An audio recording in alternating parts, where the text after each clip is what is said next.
What's going on, fellas, and welcome back to another episode of our draft reload build. Now this year, I feel like we probably make the playoffs. We did last year, but we lost in the wild card to the Texans.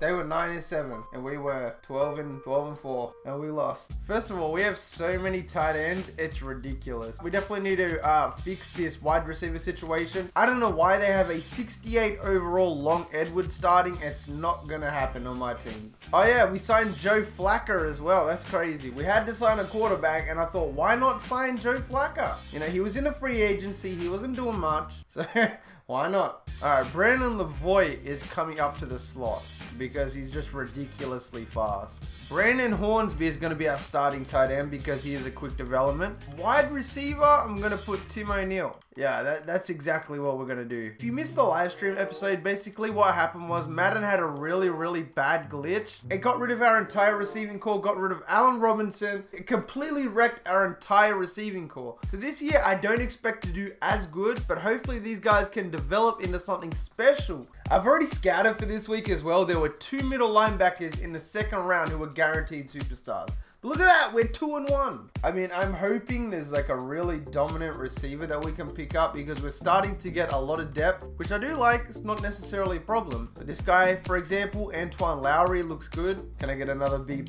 There we go. Taquan Session out of Michigan State. He's pretty much a guaranteed 99 overall being from Michigan State, but I don't want to break the series, so I'm probably not going to draft him.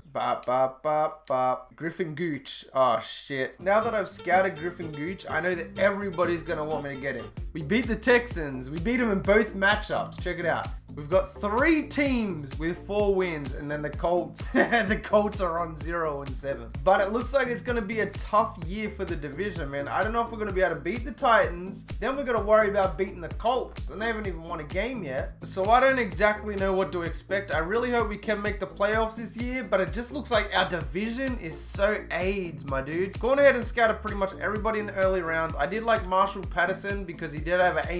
I'm not too sure about that C at the end there. You know, that's a traffic light. You know, you see the traffic light? That's how you distinguish whether players are good on the O-line or not. Watch out for the traffic light. I feel like definitely our most needed position is definitely wide receiver though, and still I have not managed to find anybody like super OP yet. You know, this guy's got a B+ as well. South Dakota, he's projected to go undrafted. I don't know what it is, mate. B+ route runner. Ooh, Marquise Gardner out of FIU looks like an absolute monster, my dude, for a late round pick. How many picks do we have? First, second, third, fourth, fifth. So they're pretty much our traditional picks. Please beat the Redwoods, man. We've already won this reload draft build as far as I'm concerned. Once you beat the Redwoods, you know you're destined for greatness. Look at that, 9 points in the last quarter.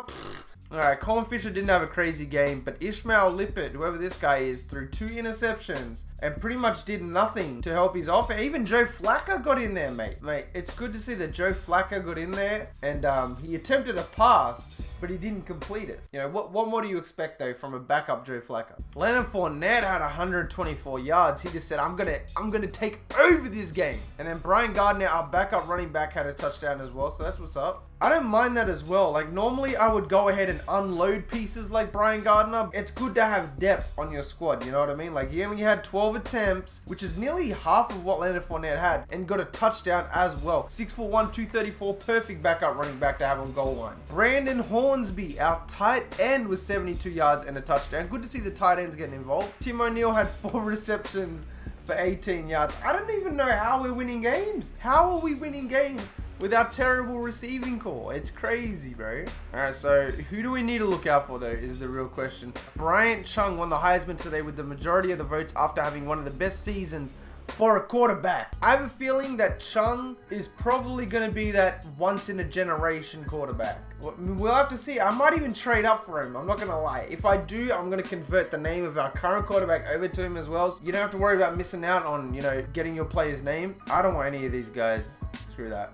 I'm telling you guys, that Chung guy, that quarterback, he's a balanced quarterback last time I checked. So we're going to jump into it right now, have a geese, at what he is. I'm pretty sure he is still a balance. Oh, he's a West Coast now, so he changed at the last minute, you dirty bastard. I don't know if I want to trade up for him anymore. Alright, so we did lose to the Bills, and it looks like the Texans are going to run away with our division. I hope if we can come up with a dub in these next 2 weeks, should be pretty easy as well. I feel like we definitely could beat the 49ers and the Rams, opposed to beating like the Patriots and the Seahawks. But we will see, my dude. We're about to find out if we snuck into the wild card round. Even if we made the wild cards, I highly doubt we're going to make it anywhere past the wild cards. No, we didn't make it. But Jake Bias won defensive MVP. We finished 8-8. I would have expected without Allen Robinson, we wouldn't make it anyway. Jackson Heaney, this is like his 3rd NFL MVP. This is ridiculous. Steelers, yep.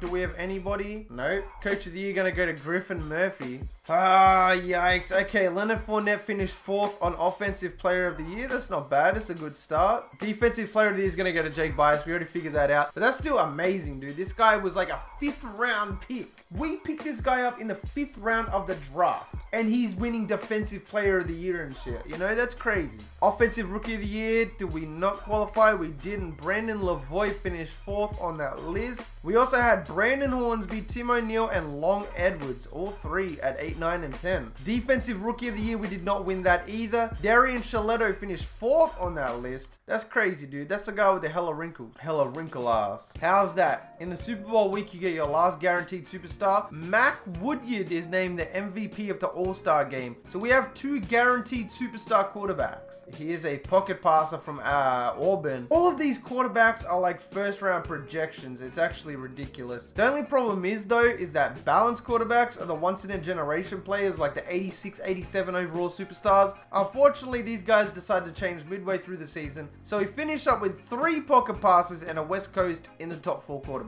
Not exactly what I'm looking for, TBH, but let's go ahead and spend this team XP. I don't know how much better we can get with some of our more OP players. He's already got all the traits. Let's go ahead and get your awareness up to 91. And that puts you up to a 91 overall. Not bad. Mario Rodriguez, who is 89 overall at 26 years old. Man, these guys are growing old so fast. Player rank up to 95. Let's get your awareness up to 90. And let's get your tackle up to 84. That puts you up to a 93 overall, my dude. Let's get your medium and that. Like, let's just go back and forth, you know? I mean, I know he's got really bad throw power, but 13.5K, I'm not trying to spend that. Fernando Callaway was our slot receiver as of like 2 years ago. Now, because Allen Robinson and Hearns decided to randomly get up and leave and get cut from the squad, now he's our leading, and which isn't good because he only got 71 awareness. He's got all the traits, which is fantastic. He needs to get possession and run after catch though. Don't know how you don't have those. But let's get your awareness up as high as possible because awareness on simulation is key. He's only an 83. Anthony Bowman, our lockdown strong safety, 26 and 81. Why is this? What is going on here? Why do I feel like our players every year feels like it's 2 years in terms of age? You know, like we got cat years on this team or something. Not progressing as fast as I would like. Parker Chambers, this guy's a dominant lockdown free safety as well, 88 overall, but still, I don't feel like this is a Super Bowl winning team at the moment. And I can't do your awareness. That puts you up to 89. So Caleb Adas finishes his rookie season with 16,000 XP. But the only problem is he's got pretty much no traits other than superstar, and his play rec is garbage. Opposed to going and doing all of his traits for this, I feel like I'm going to make an exception and get his play rec up a lot because it's really bad. If you've got a really bad play rec and you're playing defense, not a good sign at all. Leonard Fournette at running back. Let's go ahead, and your awareness has dropped down 5? Or did I just not get it up? Avery Jones defense. Okay. I'm trying to maintain this positive, hyped as enthusiasm, but everybody else here is really not worth upgrading only because they have less than 10k XP. I'm just being real. Because we are not an owner, I'm hoping, especially because the cap room is now turned off, the salary cap is now off, I'm hoping some kind of superstar is going to push that. Give me an Odell Beckham. Give me an Odell Beckham, please. Please. I beg you. Give me an Odell Beckham, please. My signing? None. I would have given Von Miller a contract. There was 2 middle linebackers. Both of these guys are guaranteed superstars. I'm going to go ahead and take Tyrell Gold. You know, it's good trade bait. Good trade bait. He's a 70. Holy shit, that's bad. Adrian Isaacs, who's another guaranteed superstar. He's another 70. What is going on? This guy looks like a machine. Marquise Garner. He doesn't have the best combine report, but for a 6-round talent to have B plus B and B is phenomenal. Christian Cargyle. Fuck it. He's 73. Not bad. Not bad. Lester Tuggle looks like a monster, but he's a bit short. Okay, he's 75. That's not bad. All right, 5th rounder. You know we got to go ahead and get that wide receiver. Hopefully he's better than the other guy. I knew it. I knew it. I called that shit. I told you guys from the beginning. Marquise Garner is a beast. I might be the best in round 5. Maybe that's my best round to draft in. Draft board. Okay, he got taken. The other wide receiver got taken. Not exactly the most aesthetically pleasing draft. I'm just looking for a good, solid overall player that can contribute to it. Look at this guy. Alexander Jester out of Hawaii. I love Hawaii players. Let's go. Let's get it. Let's get it. That's incredible. 69 overall. All right, this is our last pick, ladies and gentlemen. It's not Mr. Irrelevant, but it's still our 7th round pick. We don't have a punter. We actually don't have a punter. This is probably the hardest choice. I'm going to go ahead and take Stefan Yanda. Out of Texas.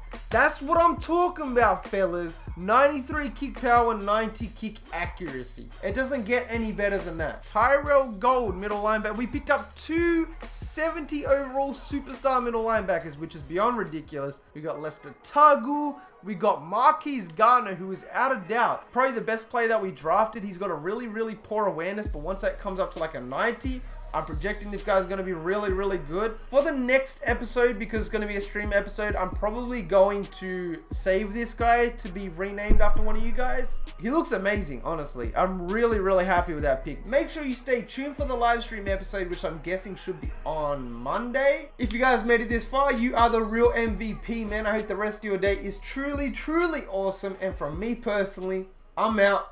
Tell me pretty lies, look me in the face.